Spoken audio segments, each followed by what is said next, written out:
Maryville University's Women in Leadership Program and Kids Rock Cancer Program, next on City Corner.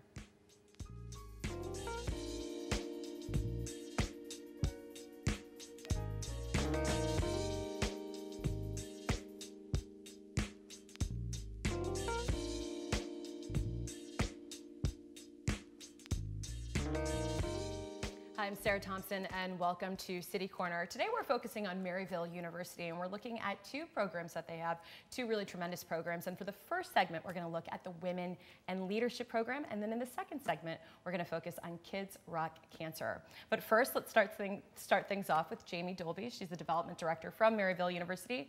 And we're going to talk about women in leadership. Yes. Two women here. I think we have a lot to talk about with this. But no, Maryville University, from what I've read, has a really strong history with women in leadership in general with the university and the history of it. Tell me specifically about this program, which looks to be about 2013 it was started? It was. I think it's important that one of the things that Maryville, previously we were an all women's institution. Now that we're co-ed, it doesn't mean that the focus has changed. We still make sure that we empower women and celebrate women, especially in those leadership roles.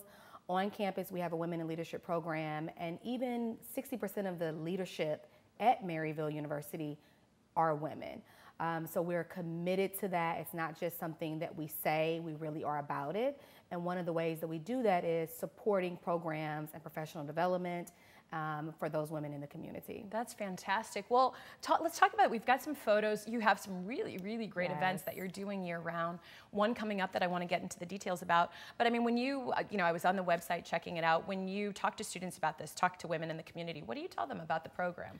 One of the things that women have so much going on, and we always do more, and we're always willing to do more. And one of the three of the key areas that we focus on is philanthropy, mentoring, and entrepreneurship. Maryville is really an innovative university doing a lot of different things, and so we have that natural piece with entrepreneurship. And with so many students on campus, the mentoring piece is there. And when you put those two together and you get all of these women that serve in these dynamic roles across the St. Louis community, giving back is really just a natural fit for us. Mm-hmm. And so all of our programming that we do, one way that we're constantly giving back is all of our programming that we charge a fee for goes to our scholarship fund and supports women that want to come to Maryville so they have that full campus experience. Mm-hmm. No, that's really great. And I think, you hear a lot more and more about the importance of mentorship amongst women, because it's something that, especially in the business world, that men will find, that you see that happens, that they've had a mentor or someone that they confide in. Women end up, somehow it comes the discussion of competition. And I think more and more there is this mentorship, the importance of it. But talk about that in terms of the program. Do you bring in people who specifically talk about mentorship, and then do you also have a sort of networking to establish those relationships? So we have an interesting dynamic. We have our Women in Leadership Advisory Council led by Deb Hollingsworth, who was a dynamic leader and when she was working full-time, and continues to be a dynamic leader and supporter of Maryville. One of the things that we learned when we talk about mentoring is traditionally you think about mentoring down, where you have someone who is very established in their career going to a newcomer or a student. But really what we found is a lot of our young ladies that are coming on campus, they've already started businesses.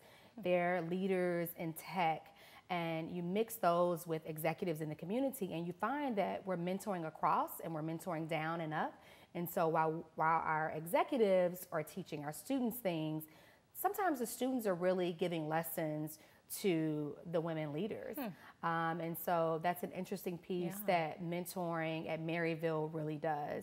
And our new mentoring program will be starting this fall with Coffee Connections, where we're doing a power hour mentoring. So those ladies that don't necessarily have the time, a long time commitment, they can still connect with students and make those more organic connections. And I think that's a really interesting point. We've got these photos of Sheryl Sandberg, and that's a huge score to have her come and talk. And tell me about this event that happened, and again, some of the people that you're bringing in to represent women in leadership. We were so excited to have Sheryl Sandberg come. She was a part of Maryville Talks Books program and partner with Women in Leadership. And when you think about someone like Sheryl, who is a dynamic leader, and everyone, from her lean in, from her books, not just students enjoyed her, but our advisory council members enjoyed her, people from the community. And when we bring these events and people from the community have the opportunity to attend, they really realize that Maryville, we're leaders in space in higher education, but we're also leaders in space of women in leadership and programming, and making sure that we bring the leadership seminars and the programming back to the community. And I think it is important to emphasize that these are things that are open to the community. I think sometimes when we hear about universities and they've got these great things going on, they're sometimes exclusive to the students. Right. But I think what you're describing here is that this is something that's community-wide, that women in the community can join and participate in? Yes. So our advisory council is made up of various women across the St. Louis metropolitan area. And our events are always open to the public that are advertised on our website as far as our Women in Leadership Community Program goes. One of the things that's interesting about that, a lot of universities close it off, but your programming is only as good as those who support it. And as we raise money for scholarships, we need community support. We want community support, and we want the community to see what we're doing and become engaged. Maryville is doing some exciting things, and we want to share that with the St. Louis community. So let's talk about some of the things you have coming up. An event on October 8th, I believe? Yes, with Jackie Joyner-Kersee. It's our Pachoni Leadership Seminar. It's going to be a conversation with Jackie Joyner-Kersee. We all know and love JJK, and she's dynamic Olympic winner, Olympic gold medalist. She gives back in her own community continuously, and she's going to have an interesting segment, leadership seminar hosted by Maryville Women in Leadership, a conversation with her moderated by the dynamic Marilyn Mann. It's going to be great. It's October 8th. Tickets are only $30. And the great thing is all proceeds of that go towards our scholarship foundation, where we can support a woman, a young lady coming to Maryville. I feel right now is this time where a lot of, in general, women, movers and shakers and everything, but a focus on women and obviously the whole Me Too movement, but having a voice, and having a voice in all types of situations in business and education. And so when you're kind of curating this program for throughout the year, what is it that you and your team kind of keep coming back to, where you want people to know what is representative of Maryville and that positioning about the role that women should play? I think it's important. It's not just enough to have a seat at the table, but you really also have to have that voice. And it doesn't start with our programming outside in the community. It really starts with what we're doing on campus. Our programming on campus, the Women in Leadership on Campus program, they do dynamic things. We talked about our leadership. 60% of our leadership on with the president, they're women. We really talk, we don't just talk about it, we are about it. And I think it's important as we grow to not just celebrate women, but empower women in the community. And there's so many women doing dynamic things, whether it be in business, nonprofit space, higher education. How can we support those women and really bring them together? And Maryville is that one hub where all of these women can come together. To our Women in Leadership program, we offer programming, we offer support, all while giving back and making sure that we support and really extend the hand to the next young lady coming up. No, and you described it perfectly, and I think you're emphasizing too that this is women of all ages. So if somebody's hearing this and they're interested in just coming to the event, do you have to be a professional, a business professional? Do you have to be a student? You can be anyone? No, you can be anyone. I think it's important that it's not for, everything is not for the executive. We want to celebrate those women, but we also want to help other women get to that level. We want to show them the road to success. And by our program and our leadership seminars, our signature events, our Women's Wednesday events, we've talked about finance, personal branding is coming up in November. All of those programs help support women that are on the rise, and also some refresher course for women that have already achieved great success in their careers. And what do you love personally about working on this program, and being involved in it? I think just being someone who is really passionate about community support and passionate about personal and professional growth, this is the perfect opportunity to put those two together, not just giving back, but when you really talk about doing something for the greater good. Programming is good, events are dynamic, but in the end, we're able to raise money so that another young lady can come to Maryville, not just on an academic scholarship, but also have that full college experience where they may have just been missing the extra money to stay on campus. And so it's important for those to raise money for scholarships, which is our ultimate goal, that the access to education is key. Yes, because you're saying that with the events that are open to the public that have a fee, that money goes directly to our scholarship fund. That's fantastic. Which is the way that we're able to give back every day. That's great. Well, when people head to your website, and we've got a graphic for that, what can they find? They're going to find the upcoming event on October 8th. They'll find the upcoming event. They'll find information about our advisory council and some of the dynamic women that serve on that's led by Deb Hollingsworth. You'll find the history about Maryville and also some upcoming programming that are for students. You can definitely reach out to me. My information is there, so please call me directly if you have any questions or want to get more involved. And I'm looking just down at my notes, and I see this Women Who Dare to Dream Luncheon. Is that your big signature event? That is the signature event for on campus, and all of the young ladies who are students on campus and the women who are faculty and staff on campus, we come together each year to listen to a dynamic speaker. We've had Kalia Collier, Maxine Clark. I hear there's going to be someone dynamic coming up this year as well. Can you tell us? I cannot, but you can visit the website. So when that's announced, you'll be first to learn about it. But it's always a great event. And our Women in Leadership program for the community and our advisory council, they also attend to support those young ladies. Is there anyone that when you're just at your desk day to day working that you're like, we have to bring this person here? Do you have your pick? I may get in huge trouble, but I mean, because we have a new Starbucks on campus, so which is very, very exciting for us. So when I think of like the Roslyn Brewers, who is the CEO of Starbucks, those women just continue to inspire us on a daily basis, and you know that it's possible to achieve the things that maybe 30 years ago just didn't seem attainable. Yeah, no, I think you bring up a good point, which is we need to see those people to have that sort of vision to just drive other women to be that. So thank you so much for sharing that information with you. Thank you. We've got the information there for you on the screen. It's Maryville University Women and Leadership. Jami's done a great job going over a lot of things that the program offers, but head to the website to learn more or reach out directly. You can go to maryville.edu/women-leadership. But don't go anywhere. We're going to have more with Maryville University right after this. Please stay with us.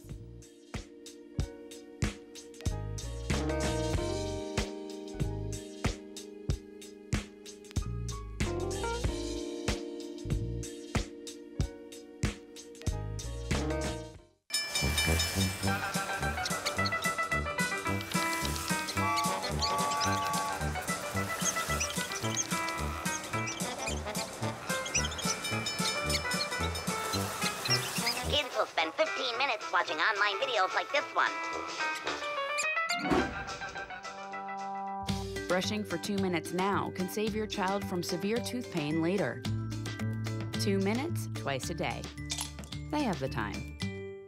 We here at STL TV want to connect with you as we bring up-to-date information going on in your city. Whether it's events with the mayor, sports, music, and even spotlights on regional organizations, we're here to bring you the 411.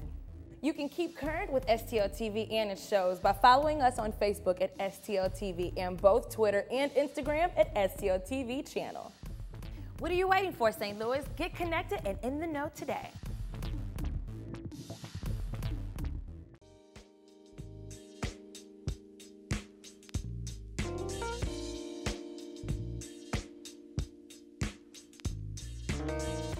I'm Sarah Thompson, and welcome back to City Corner. Today's program, we're looking at Maryville University, and specifically 2 programs. In the first segment, we talked about the Women in Leadership program, and now we're going to focus on Kids Rock Cancer. And it's a pleasure to have you back in the studio because it's been a few years since I've talked to you. I'm joined by Tracie Sandheinrich and Jami Wilhite. Jami, it's great to see you as well. Thanks for having us. Thanks for being here. It's been a few years since we've been here, but I kind of want to just like clean slate for people watching this who aren't familiar with Kids Rock Cancer, just to start into what it is, what it does, what you do. Yeah, absolutely. So Maryville University's Kids Rock Cancer has been around since November of 2009. So we've been around for a few years now. So basically, in a nutshell, what Kids Rock Cancer is, it's a board-certified music therapy program that assists children that are facing the challenges of cancer and blood disorders in the hospital with therapeutic songwriting. So basically, with the help of a board-certified music therapist, we get referrals directly from the child life centers and the child life therapists through the St. Louis Pediatric Cancers, and work directly with the kids inpatient or outpatient in the hospital, and through the therapeutic songwriting process, help them create an outlet, create a song for them to be able to have safe self-expression, talk about some of the things that they're going through, and then putting that in a creative way and creating a song gives them an opportunity to talk about some of the things they might not have talked about before. So then with the help of us, we actually have recording equipment that we carry around in a suitcase, and they actually get to write their song and then record it and have their song on a CD at the end of the session. And so I know last time, I think when you were here, you might have even brought your guitar, and we've got some photos that we can look at. I mean, how does the process actually work? So you're going to meet with a child, and how many sessions does it take to kind of get them to warm up to be able to express themselves? Yeah. So specifically, Kids Rock Cancer is kind of, at first when the program started, we started kind of just doing one-time sessions. And when you think of about a one-time, how can you write a song in one session? So normally our sessions can span from anywhere to an hour to 3 hours. The great thing about Kids Rock Cancer is you get to go in, and because the process itself is so client-led, we don't work on a quota and have to like see 10 patients a day. So if we can spend the opportunity to have 3 hours with one patient, because that's what they need at that moment, we're there through that supportive counseling process. So as we're just talking about stuff they're going through, or it really takes a special trait to be able to kind of build rapport with patients right off the bat, because we might not know them ahead of time. We're getting these referrals from the hospital staff because they're with these patients every day, day in and day out. So we go room to room and talk to them about, introduce the program, talk about it, what the benefits are, and kind of explain the opportunity as a whole. And then really just through that supportive counseling process, talk about some of the things that they've been going through, or what they like to do, what do they like to do when they're not in the hospital, and really just trying to gauge what they're going through at that moment in time. And then throughout that conversation, we create what is called an idea page, and literally what that is just verbatim the things they say during the session. So then later on, when we get to the musical part, we go back and refer back to that lyrical page and that idea page and create lyrics out of the things they talk about during the session. So the difference is being able to support them in that process is giving them this great opportunity to be able to express some of the things that they might not have expressed before.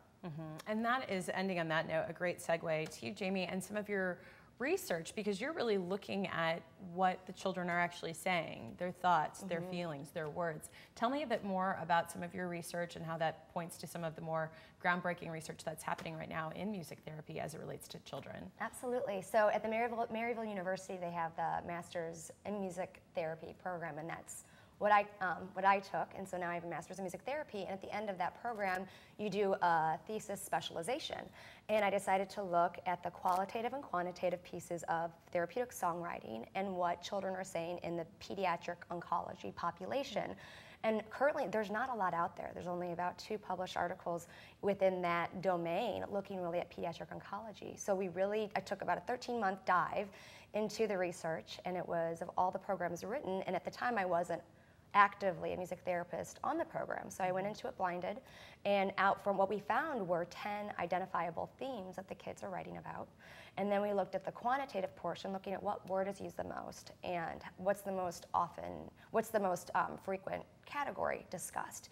And we found that the most frequent theme is emotion. We found that the most frequent word was family, and that the most shared experience was that hospital experience, which we are a part of. There were things that were surprising that we found, things that were relating to time and relevant to time and being in that moment, and the use of the word time and can't wait. So when we go into the research, we go in not knowing, going in effort fully, not knowing what to find. So the lyrics will tell us the story. So it's a very long process, and to make sure that you do it unbiasedly, and you go through a long process of that, which allows us now we're working through the process of getting that published, because it helps arm therapists and child life therapists and that community more information of what that child might be experiencing, and not so much of a framework or outline of this is what you do, but it's to give us more empathy of what they could possibly be experiencing, and it allows us to improve our services and improve the therapy community. Incredibly interesting. I mean, what did you ultimately, I mean, I know studies never really come to this like one precise conclusion, but when you're looking at those themes and those 10 themes and the quantitative aspect of it, what did you sort of conclude or at least summarize from your research? We were able to identify those themes and identify those words that were used, and it provoked a lot of questions of, let's look at this. Now there's so much more we want to look at. Because this population, we actually looked at only kids diagnosed with cancer. So now we can take that same model and look at and apply it towards sickle cell, because that's a completely different experience with these kids. They're having a completely different experience. So we can take it, look at that population, we can look at age groups, we can look at sibling sessions that maybe sister or brother are singing about their sister diagnosed. There's a lot we can do with it now. No, it's very interesting because I was looking back at some notes, and I remember when we were talking about the music therapy program, and it's like, what are the benefits of healing the mind and body? And we have promote wellness and manage stress and alleviate pain and express feelings, but not necessarily in your work and your research, which is what's so groundbreaking about it really, is going exacting in and saying, what is this child thinking and feeling? What words are they using, and what does that point to? Let's kind of talk about 10 years is coming up. 2019 marks your 10-year anniversary. Anything that's in the works to celebrate that anniversary? Yeah, so it's been crazy. It's been a whirlwind, right? You've so, been with I've been with the program since the inception, so it's been an honor to be a part of. But yeah, so it's just kind of surreal coming up on our 10-year kickoff. So we kick off our 10-year this November. So our actual 10-year anniversary is November of 2019. But yeah, we are very excited. We are going to do our annual signature event that's coming up, and it's called A Night in Margaritaville. It's going to be hosted at the pageant on December 6th.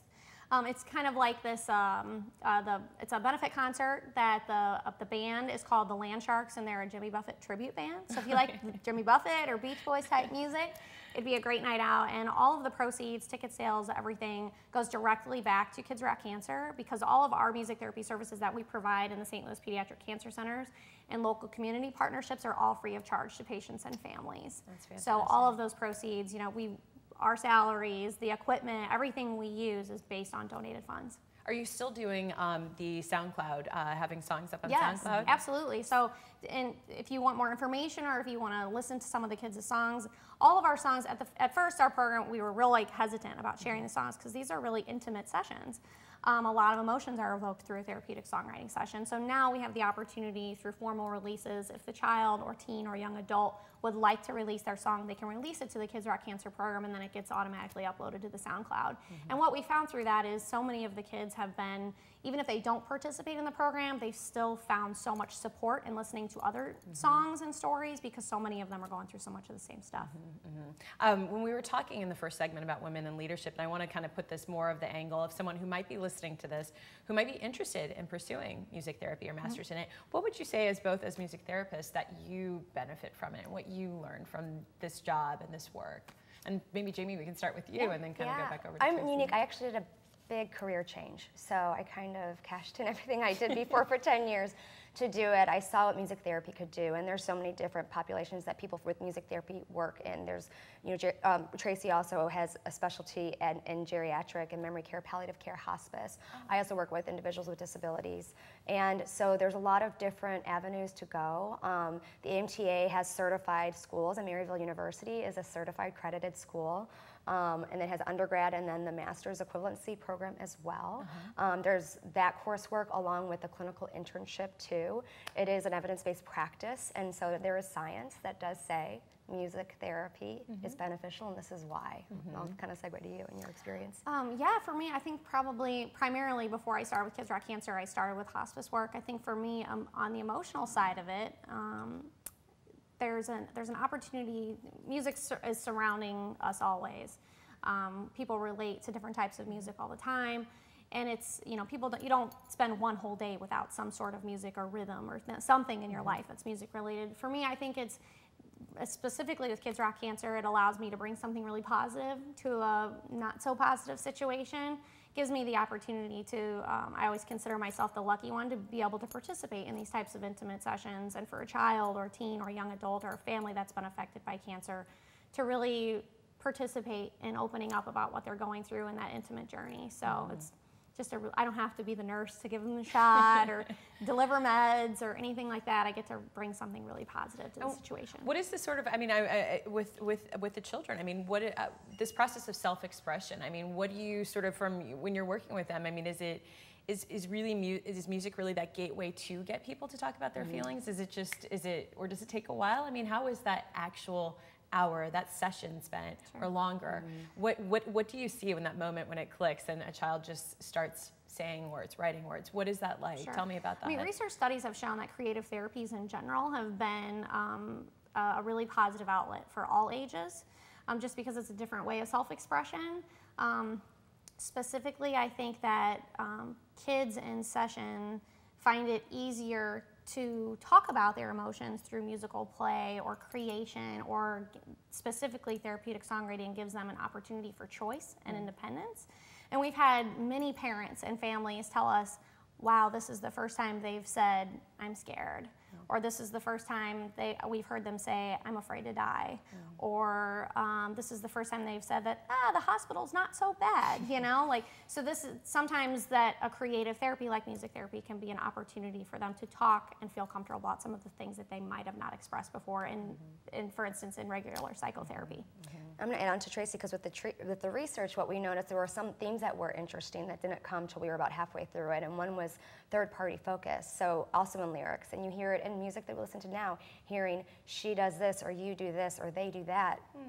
Maybe the child's talking about themselves, and it's able to actually direct that attention to somebody else to not feel so vulnerable. And music is this really safe playground. Like for children, to play in, and then they're not really exposing them, or they don't feel maybe that they're exposing themselves, but it's just enough that it was enough exposure for them, and they don't have to lyrically say, I feel this, but they can say it in a way in a song that it doesn't leave them vulnerable, and they still feel safe. Such an interesting point. I mean, I really, even from when we met and spoke many years ago, think this is an amazing program, really, just a beautiful, touching, purposeful, you know, and wonderful program. I'm going to put the information on the screen so people can go. kidsrockcancer.org is the main website. We can email info@kidsrockcancer.org or call the number on your screen, 314-529-9631. That is your director's number directly for people if they have any questions. I mean, in terms of, we've got the events coming up, what else can people find out on the website? Sure, you can check out the Kids' Songs on the website. There's lots of information. We do have ongoing events, and not just a signature event, but often we have events where kids are able to actually perform their songs. So that's not appropriate for every kid, but when there is a kid that wants to kind of share their story and get up on stage, there's an opportunity for them to feel like the rock star that they actually are. So yeah, just keep on touch, and we're also on Facebook and Instagram as well, constantly posting pictures and activities that we're doing with the kids. Thank you so much. Thank you both. Thank you. Thank you. And thank you for watching at home. And keep it right here on STL TV Experience St. Louis.